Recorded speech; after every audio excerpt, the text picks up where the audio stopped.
નમસ્કાર વિદ્યાર્થી મિત્રો, આજે આપણે ધોરણ 10 વિજ્ઞાનના ચેપ્ટર 1 ના મહત્વપૂર્ણ પ્રશ્નો લઈને આવી ગયા છીએ। ચલો તો સમય બગાડતા નથી અને શરૂઆત કરી દઈએ, જે પ્રથમ પરીક્ષામાં પૂછાવાની પૂરેપૂરી સંભાવના છે। ચલો, પ્રથમ પ્રશ્ન છે, મેગ્નેશિયમની પટ્ટીને હવામાં સળગાવતા પહેલા શા માટે સાફ કરવામાં આવે છે? ચેપ્ટરની શરૂઆતમાં જ આ પ્રયોગ આપેલો છે। તો મેગ્નેશિયમ જે ધાતુ છે એ ખૂબ જ ક્રિયાશીલ સક્રિય ધાતુ છે, એટલે જેવી એને આપણે હવાના સંપર્કમાં લાવીશું એટલે ઓક્સિજન સાથે પ્રક્રિયા કરી મેગ્નેશિયમ ઓક્સાઇડ એટલે કે MgO નું નિષ્ક્રિય પડ એ પટ્ટી ઉપર જામી જાય છે।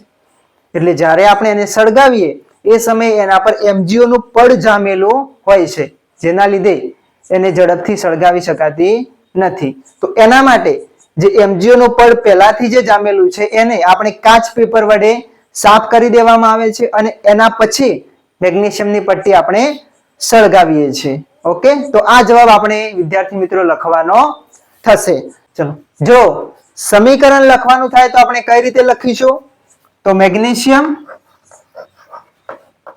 પ્લસ હવામાંનો ઓક્સિજન એમના વચ્ચે પ્રક્રિયા થઈ આપણને મેગ્નેશિયમ ઓક્સાઇડ એટલે કે MgO મળે છે, જેને આપણે કાચ પેપર વડે સાફ કરીને પછી મેગ્નેશિયમની પટ્ટી સળગાવવી જોઈએ। ચાલો, પ્રશ્ન નંબર 2 જોઈએ।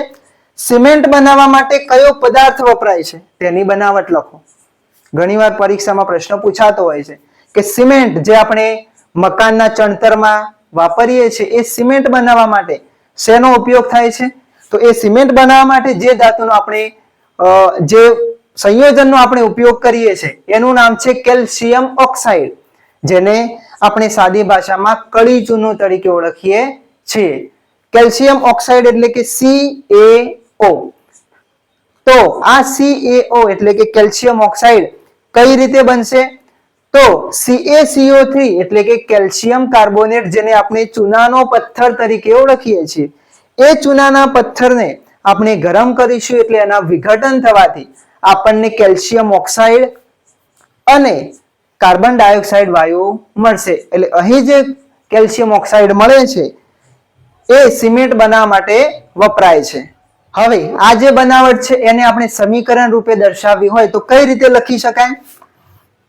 તો CaCO3 એટલે કે કેલ્શિયમ કાર્બોનેટ, એને આપણે ઉષ્મા આપીને એનું વિઘટન કરીએ, ગરમી આપીને એનું વિઘટન આપણે કરીશું તો આપણને કેલ્શિયમ ઓક્સાઇડ અને કાર્બન ડાયોક્સાઇડ મળશે। કાર્બન ડાયોક્સાઇડ હવામાં જશે, જ્યારે CaO એટલે કે કેલ્શિયમ ઓક્સાઇડ આપણને મળશે। તો કેલ્શિયમ ઓક્સાઇડની બનાવટ આ રીતે દર્શાવી શકાય। ચલો, આગળનો પ્રશ્ન જોઈએ।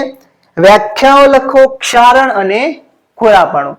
વિભાગ A માં એક ગુણમાં પણ પૂછાઈ શકે અથવા તો વિભાગ A અને B બંનેમાંથી કોઈ એકમાં પૂછાઈ શકે। ચલો, તો ક્ષારણ એટલે શું થાય?